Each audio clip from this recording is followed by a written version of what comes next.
tahu apa yang pekerjaan yang dilakukan oleh Ibnu Umar.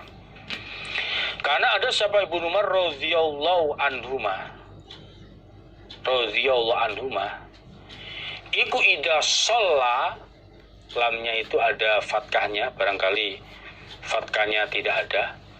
Idza shalla, ketika mengerjakan sholat siapa Ibnu Umar, bil ghadati, pada sholat subuh bizil khulaifah, di tanah Dzil Khulaifah yang merupakan mikot orang Madinah. Amaro, maka perintah siapa Ibnu Umar, perintah biro khilatihi, pada kendaraannya Ibnu Umar. Farukhilat, maka dipersiapkan apa kendaraan.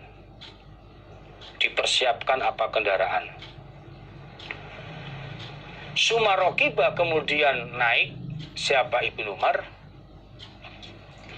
Faidastawat, maka ketika telah tetap apa kendaraan bi membawa Ibnu Umar, sudah tegak,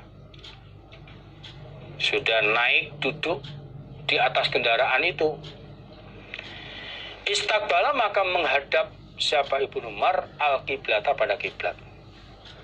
Qaiman, dengan orang yang berdiri, maksudnya dengan orang yang duduk tegak, Summa yulabbi, kemudian membaca talbiyah siapa Ibnu Umar. Jadi Nafi' memberikan suatu penjelasan. Nafi' menyampaikan bahwa Ibnu Umar, mantan majikan saya Ibnu Umar, ketika beliau telah mengerjakan sholat subuh di tanah Dzil Khulaifah, maka Ibnu Umar perintah kendaraannya supaya dipersiapkan, peralatan-peralatannya, persiapan-persiapannya untuk melanjutkan berangkat ke Mekah dalam rangka mengerjakan haji.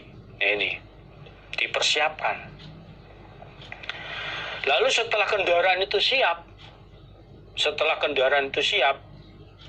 maka Ibnu Umar naik ke kendaraan tersebut, menaiki kendaraan tersebut, yaitu kendaraan ontanya.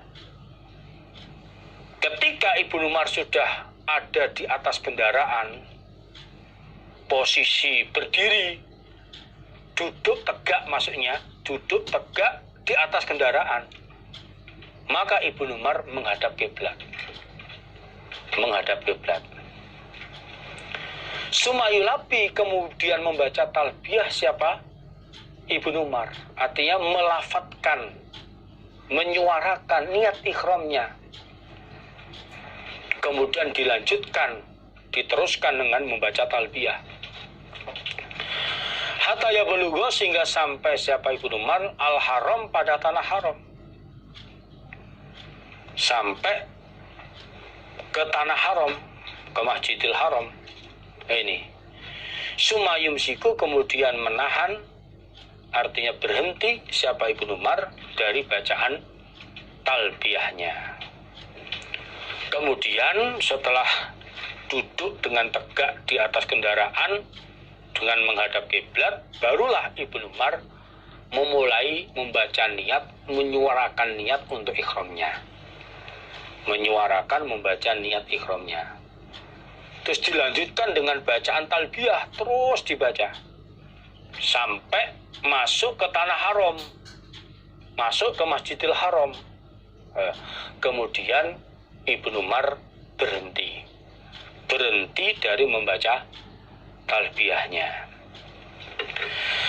Hatta sehingga idza jaa, ketika datang siapa Ibnu Umar Dzatuwa, pada tanah Dzatuwa, sudah ada di tanah Dzatuwa, bata, maka bermalam siapa Ibnu Umar, bata bermalam siapa Ibnu Umar di tanah Dzatuwa. Ini hatta sehingga yusbika, pagi-pagian siapa Ibnu Umar. Sampai ketika Ibnu Umar sampai di tanah Dzatuwa, Dzatuwa merupakan tempat yang dekat dengan Mekah. Dekat dengan Mekah. Di tempat itu Ibnu Umar bermalam, menginap di Dzatuwa. Ini sampai pagi.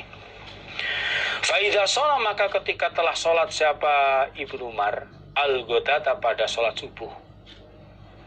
Sudah sholat subuh. Iktasala, maka mandi junub siapa Ibnu Umar.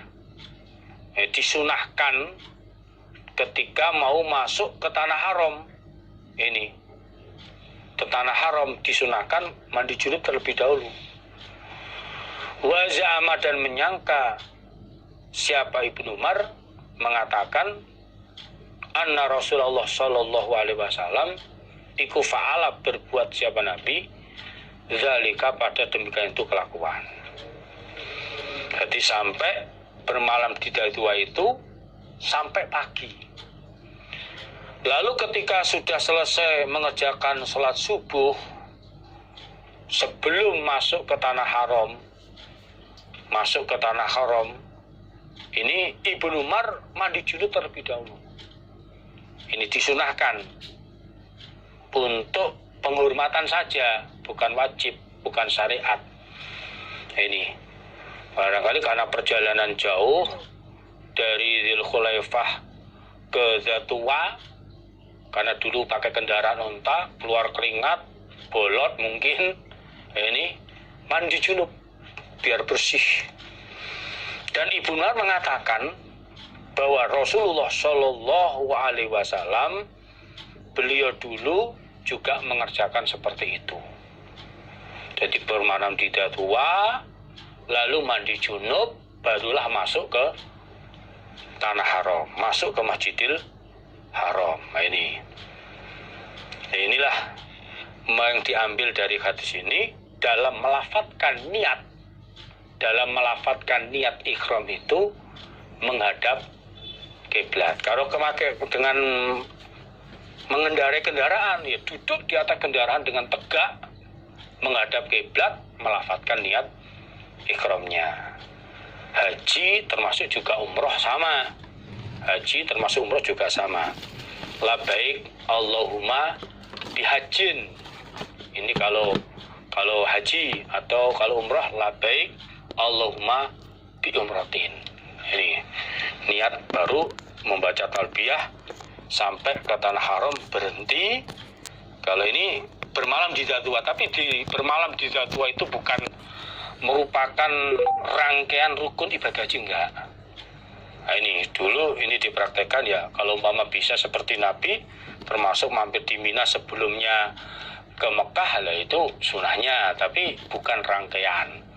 Nah, kalau sekarang kan kendaraannya bis, ber-AC, waktu jangkanya lebih cepat. Nah, ini ya langsung bisa.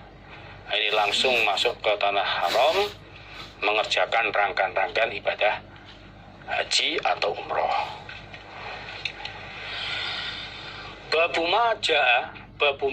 Babnya apa-apa. Ja'a yang datang apa ma fit tamattu'i, di dalam haji senang-senang. Maknanya fit tamattu'i, di dalam senang-senang. Maksudnya haji tamattu. Dikatakan senang-senang karena setelah mengerjakan umroh di dalam bulan haji, sebelum mengerjakan ibadah haji, setelah mengerjakan umroh di bulan haji Lukar, sebelum berangkat ibadah haji, berangkat ke Arafah, bagi yang membawa istri diperbolehkan menjima istrinya setelah lukar dari umrohnya. Wal ikron, dan menggandeng haji kiron, jadi menggandeng umroh dan tawaf haji atau tawaf sa'inya, itu jadi satu pekerjaan. Jadi untuk pekerjaan umroh juga untuk tawaf sa'i atau tawaf haji sebelum berangkat ke Arafah. Jadi satu paket. Sehingga setelah mengerjakan sa'i Safa Marwah tidak lukar. Tidak lukar, tetap pakai baju ihram menunggu tanggal 9 Dzulhijjah untuk berangkat ke tanah Arafah. Namanya haji kiron, dengan membawa damnya yaitu seekor onta. Kalau tamattu, damnya adalah 1 ekor kambing. Wal ifrad, dan memisahkan, maknanya memisahkan haji ifrad. Ini bil haji dengan haji. Jadi memisahkan, menyendirikan pekerjaan hajinya.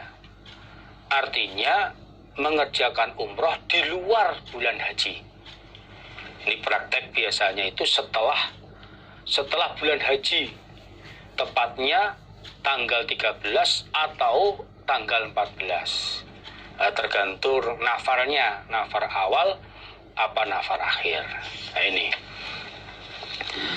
Hadasana bercerita pada kami Imam Bukhari sapa Abdullah ibnu Yusuf akhbarona Malik an Abil Aswad, yaitu nama aslinya Muhammad bin Abdurrahman bin Naufal an Urwah ibnu Zubair an Aisyah radhiyallahu anha.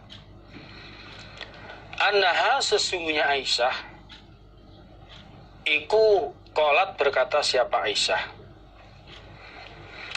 kharajna, keluar kami ma'a Rasulillah, bersama utusan Allah sallallahu alaihi wasallam, yaitu keluar dari Madinah menuju Mekah, amma hajatil wada, pada tahun haji wada, haji pamitan, haji yang terakhir dikerjakan Nabi pada tahun 10 Hijriah. Ya pertama ya terakhir haji yang dikerjakan Nabi. Dikatakan wada, setelah itu Nabi tidak mengerjakan haji lagi, meninggal dunia pada masuk tahun 11-nya, tahun 11 Hijriahnya. Nah ini. Famina, maka sebagian dari kami yang waktu itu mengerjakan ibadah haji, man, ada orang, ahala, yang berikhram, siapa orang menyuarakan niat ikhramnya, bi umratin, dengan umrah saja.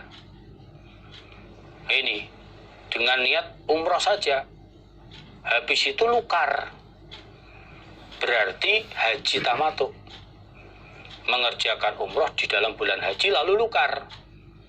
Ini wamina, dan sebagian dari kami, man, orang, ahala, yang ikhram, siapa orang, bihajjatin, dengan haji, wa umratin, dan umrah.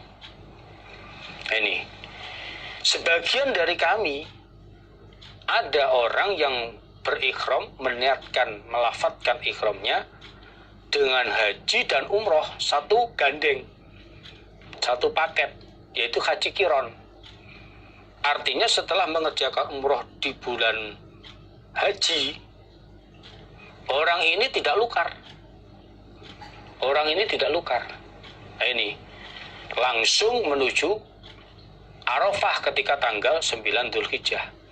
Ini satu paket, sehingga tawaf sa'i atau tawaf haji yang harusnya dilakukan oleh orang yang haji sebelum berangkat ke Arafah itu tidak dikerjakan oleh orang yang haji kiron, karena sudah digandeng satu paket dengan umrohnya. Jadi ya untuk umroh juga untuk tawaf sa'i atau tawaf haji, tinggal menunggu tanggal 9 berangkat ke Arafah, yaitu haji kiron. Wamina, dan sebagian dari kami, man, ada orang, ahala, yang berikhram, siapa orang, bil haji, dengan haji saja, haji ifrad, tidak mengerjakan umrah di bulan haji. Nah, ini ikut haji langsung berangkat ke tawaf sa'i atau tawaf umrah, lalu berangkat ke Arafah. Ini karena ini tidak membawa onta, ya seakan-akan mirip dengan haji kiron.